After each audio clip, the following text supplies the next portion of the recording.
transformation. Let's go to the second stages of destiny fulfillment. Second stage of destiny fulfillment. I target planning and goal setting stage. After you have discovered yourself, that's not the end. You need to move to this planning and goal setting stage.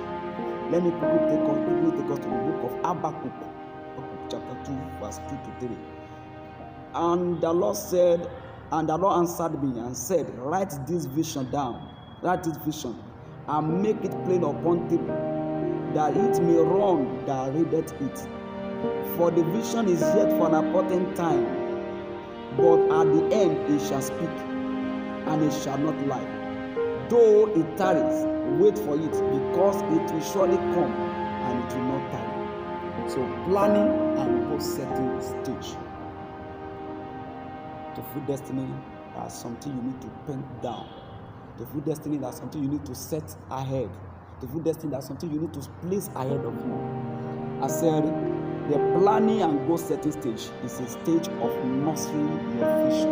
You nurse your vision. Don't like when a farmer wants to go and plant, what do I call it? Some seed. First of all, let me use tomato seed or pepper. You first of all nurse it. You nurse it, you water it. When you bring it to Germany, you now transfer it on the field to plant. So you need to nurse this destiny, the dream, the vision that God has given to you. You need to nurse it. So how do you do that? I say after you have discovered who you are and what you are here for, you need to nurse that destiny. How? Number one, you must understand that you are not yet at your best. You are just a raw material at discovery level. You are not at all at the best. In fact, you have not perfected anything. You have not perfected anything. So you must be settling your mind. You are just a material, a raw material that need to be refined, just like crude oil.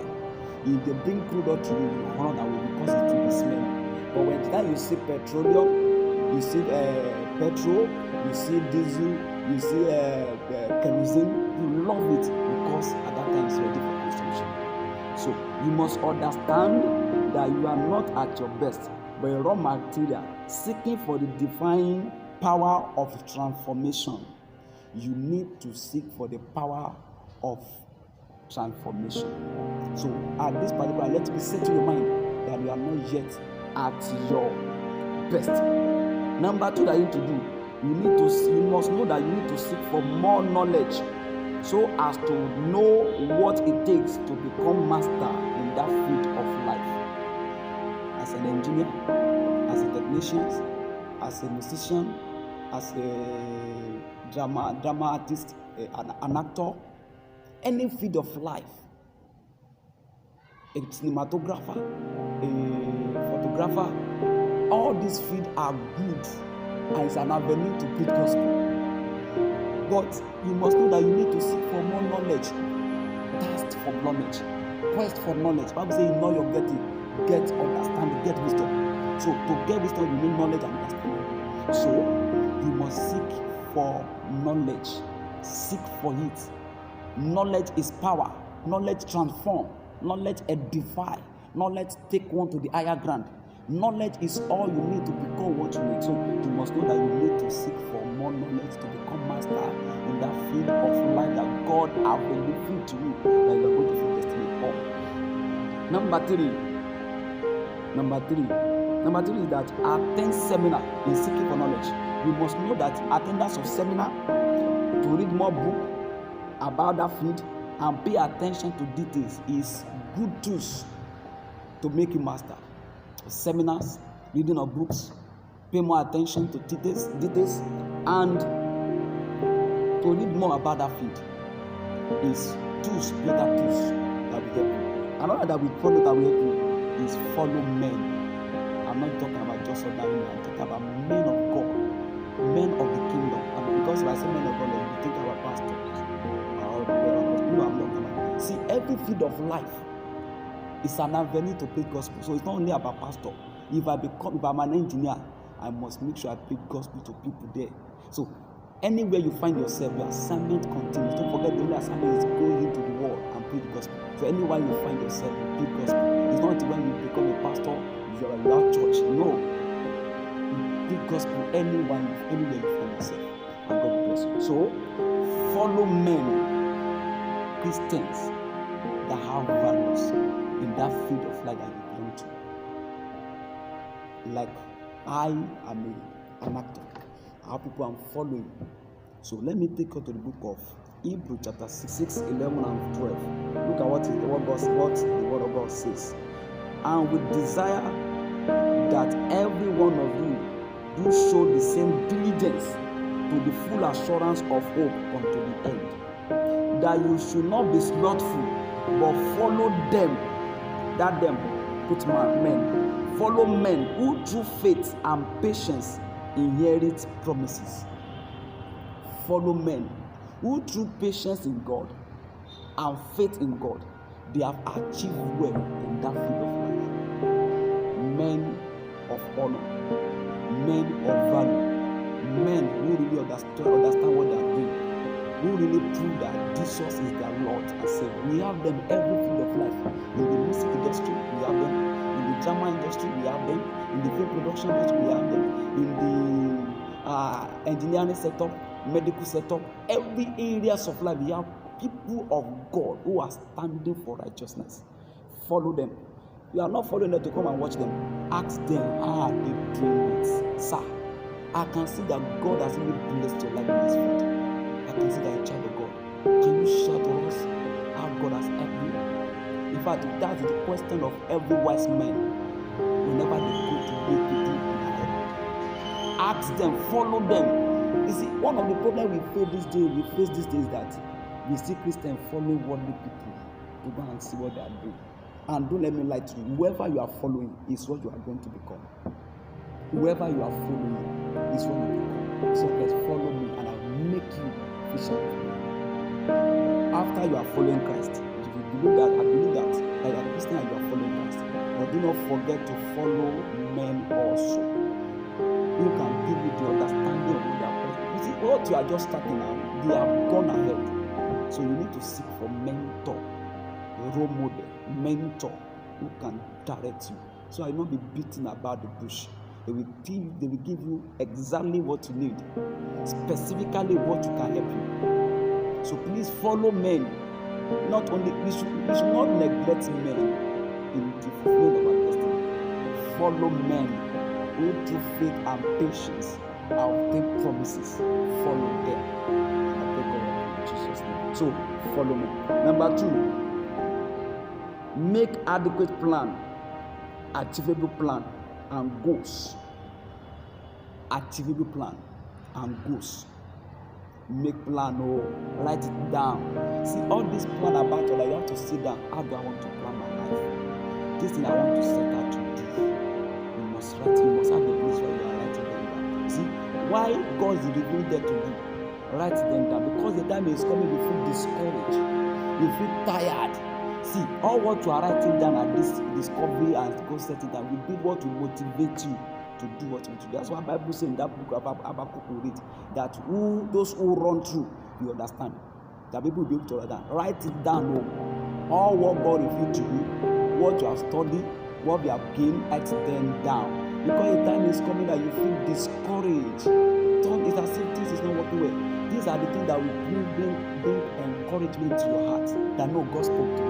This is what I learned. This is what my mentor told me.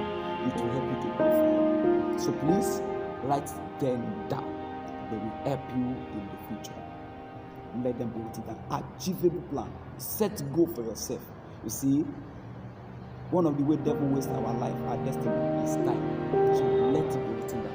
And I pray God help you in Jesus' name. So don't be lazy. I say, achievable plan and write them down. According to Habakkuk chapter 2, verse 2 to 3. Write your vision down. Don't just put it on head. You forget. Let that be a book where you be writing them down. What God is saying, what you have aspiration. If you put them in your head, you forget. So please write them down. Write your vision down. Number 6, be serious about destiny, sir.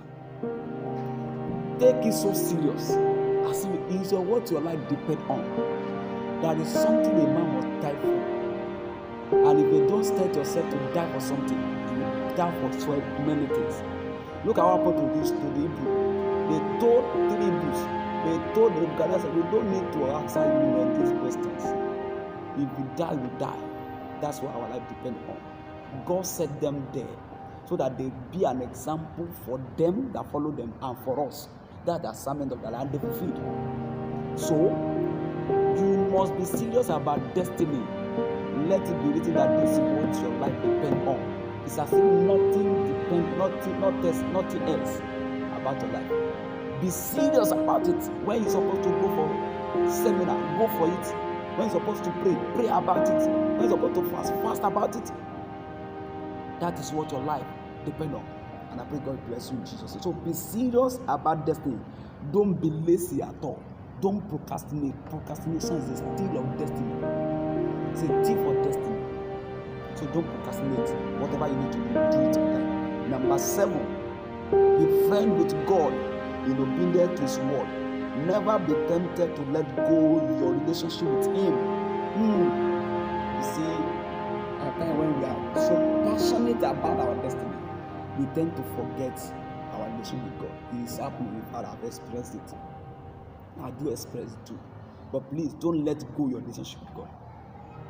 Because if I'm the manufacturer of the book you are reading or the motor you are riding and you forget about it, one day you still come back now by the time you knock down. I give you manual. There are something that go beyond manual. So do not let go of your relationship with God. Hold it too tightly. I do say that and I call your prayer is an attack on your destiny. Obedience to God at all time, no matter what you said to do, let it be so serious. Let that be obedience in your heart, that you love God and you love His assignments. Irrespective of the field you are. I'm not talking about being a pastor alone. You're not a pastor. So please and please, don't let it go your relationship with God.